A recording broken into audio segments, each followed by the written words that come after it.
kakalsad ti Ebanghelyo ti Apo. Dayaw ti maipaayken ka, O Kristo. Tagaw tayo kalabsa. Nung naway kakalsad kinigayam ti pamati na imbag nga bigat kada kay amin. Baga bigat mo, Father. Adatay na po ti may kasangapulo ket duwa nga Domingo ti kadaywa na tiyempo. Iti Ebanghelyo Apo ket agtultuloy daytoy jay napalabas nga Domingo ti panakaibaon dagiti adalan na Apo Jesus ti misyon panakainaganda tatapo ket may tultuloy ti panakaibilinda ket dagiti na ibasa tata Domingo sawen na kadatayo dagiti mapaspasaran tayo ken marigrig na tayo daytoy ket panagbuteng panagamak ti marik na tayo iti panakaidadanes, pamadakes, ken kang runaan, ano dati buteng, kada tayo apo ket marik na tayo ket may sa tayo. Ngagdaldalyasat nga sumangsango dagiti padas ken panubok iti biag. The common themes of the gospel and readings of this Sunday are fear, takot, panagbuteng, persecution, pamadakes. Ken kastamot ko na tayo, we feel alone in our journey, in our struggles in life. Iwamsat king gagayem, makita tayo garod, nga ni Jeremias, numan pa'y bigbigin na, kas kuna na, mangig ko ti bagbaga dagiti tattao, kun kunada, dayjay ti pagbutbutngan ti amin nga diso idarum tayo uray dagiti nasingit agagayem ko ururayin da ti panakatnag ko ket kun kunada nalabit maalilaw to tiliwen tayo ket makaibales tayo. Daytoy ti karirik na ni Jeremias. Propeta iti Dios, ang mayiwaragawag tinimbag nga damag. Ngayon iti mayiwaragawag tinimbag nga damag, mapasaran tayo, kas iti mapasaran ni Jeremias, panagbuteng ken panagamak, mapasaran tayo, mapamadakes, no? We will be persecuted. They will ostracize us. When we speak the word and we proclaim the good news and we tell the truth. And of course, those moments, mapasaran kan marikna tayo that as if the world turned against us and our friends turned their backs on us and we are left alone. Dahil tiket apo kuna tayo, rek na ken napadasan ni Jeremias. Yamahan nga nadadail tirik na ni Jeremias. Di tumured isuna. Ket kunana kantaan tay ti Apo. Idaydayaw tay ti Apo. Ispalen na dagiti may dadanes. Ti panakabalin dagiti managdakdakes. Ipalpalagip garo ni Jeremias kada tayo hantay nga mabutbuteng agtaleed latang agtalek ti Dios uray no padpadaksan da tayo ken kastamit nga sapay kumata agtalek tay latay ti Dios ta isutik kadwa tayo ti panagdalyasat tayo ti daytoy nga biag. Ti may kadwa kay may basa iti surat ni San Pablo dagiti Roma taga Roma. Daytoy ket ipalpalagip na garod kada tayo nga antay mapukpukawan ti namnama uray sumrek ti basol ti lubong imay ti basol ti lubong gapu ti may sa tao ket ingkuyog ti basol na iti papatay ti kasta nagsaknap ti papatay ti amin dat a tao ditoy lubong agsipo ta nagbasol ti amin nga tao. Ngem napalintig tayo, gapuanan kina Apo Jesus, anang isalakan kada tayo. We were justified by Christ, though we have sinned. And this is a hope for us. that though we sinned, though we failed, though we are imperfect, we see that there is a great hope for man towards perfection. There is a hope for man to be saved. There is a hope for man to be justified. Kas garot tibilin na Apo Jesus ti Ebanghelyo, di kay agbuteng. Di kay agbuteng. Takunana, di kay agbuteng dagiti mangpapatay ti bagi, ngem di da mabalin a papatayan ti kararwa. Kakasat ken kagayem, makita tay garuda po, ngano mabutbut ngan tay launay. When we are afraid, it paralyzes our capacity to decide. Pag takot na takot po tayo, we are losing our sense of decision and purpose and direction in life. Pag takot na takot po tayo, we can no longer speak, which is true. That is why kakabsat king gagayem ni Apo Jesus may palpalagip garod nga datayo nga Kristiyano nga iti baet ken sango kadagiti kuna tayo pamadakes ken panubok ang mabalin nga mangpatal na kada tayo to speak for the truth. Then we see the only way that a man will be silenced to speak for the truth is that you silence and you terrify that person. Amen? No, kapag tinakot ka na, hindi ka na magsasalita.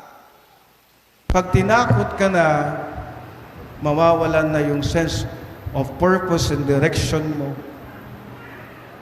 You know, I would like also to integrate in my homily today, this Sunday, to let you know that our dear bishop has been sued to a case because of our fight of the mining in Kasibu. Our bishop will be attending the preliminary investigation in the Municipal Trial Court of Kasibu this coming Tuesday. For what case?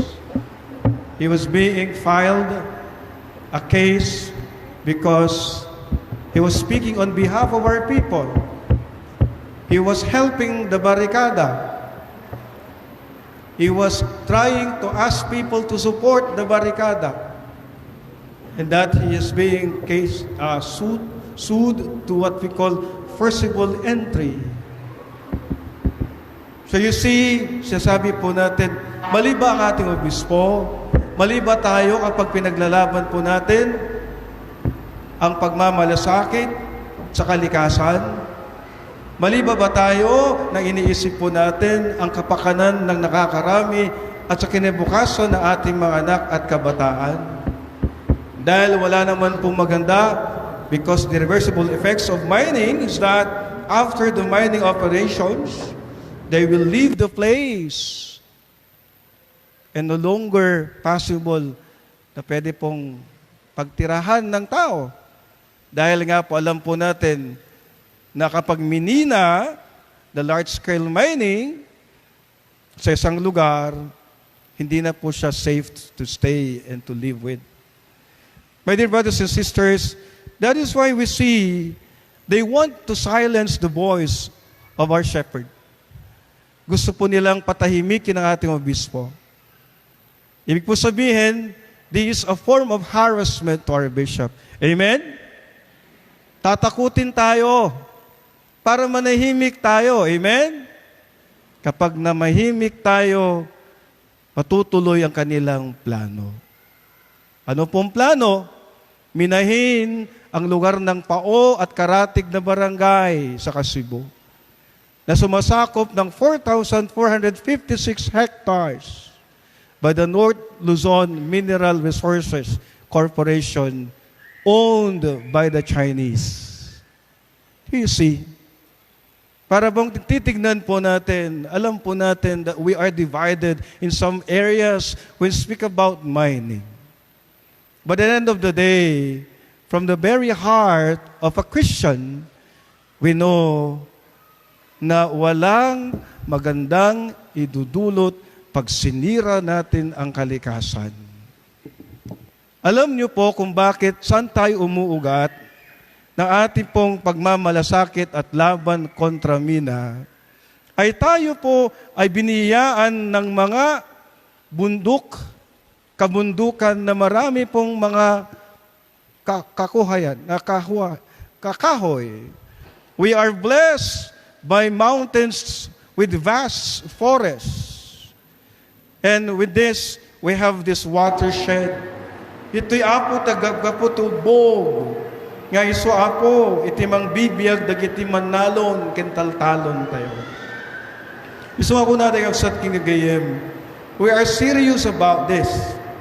Because no dadaelen dati bantay kaputi panagminas, mapukaw ti pagbiyagan, ken masakbayan tayo. And this is the watershed. Daytoy tuubog ken biyag tayo. Iso hapsat kinagayem, daytoy ti kanayon, ngibagbagan apo bispo. Ang kanyang mensahe, walang iba kundi mensahe ng pagmamalasakit sa ating kalikasan at sa ating bayan. Kaya nga po, tayo po, para bang nalulungkot dahil they want to silence our vision. Para sa ganun, wala nang magsasalita. Para sa ganun, wala nang magmamalasakit. Para sa ganun, patuloy ang kanilang plano sa mga dambuhalang pagmimina sa ating probinsya. And our Bishop Jose is our father. Na sa linggo ng Father's Day, alam din po natin na walang iba kundi ang hangarin sa puso ng isang ama ay pagmamalasakit at pagkalinga sa kanyang mga anak. Amen? No? Mangsalakni. A shepherd is to protect. A father is to protect the family. A father is to guide the family. A father is to lead the family closer to Christ and to God. Kaya mga kapatid, ako, tiday nga Domingo, aniyan, ang mga ipalpalagip garot kada tayo apo, hantay ka no nga mabutbuteng, hantayong agam amak, agtalik tayo latay ti Diyos, gapwanan taammu tayo nga ti Diyos, ket adalata ang mga iwanwan ken tumulong kada tayo. Kunana garot apo, agbuteng kayo ket di ti Diyos, isu ang makabalin amang patay ti bagi ken kararwa iti inferno. Kunana garuda po ti mesa sentabo makagatang kayo ti 2 bilit tuling no pay kasta napatpatek kay pay nga adayo yem ti adu a bilit tuling. So hapsat ken gagayem sapay kong magarod may imarik na tayo. Daytoy ingayat ti Diyos kada tayo. Hantayo mabutbuteng agam amak. No dikit agtalik tayo iti Diyos. Kakawsat, datayo kit naawagan kasadalan ni Kristo.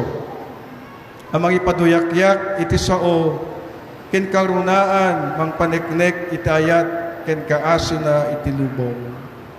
Garod, we should not be afraid, but we should be brave enough to speak and proclaim the truth and to live the love, kindness, and mercy of God to us.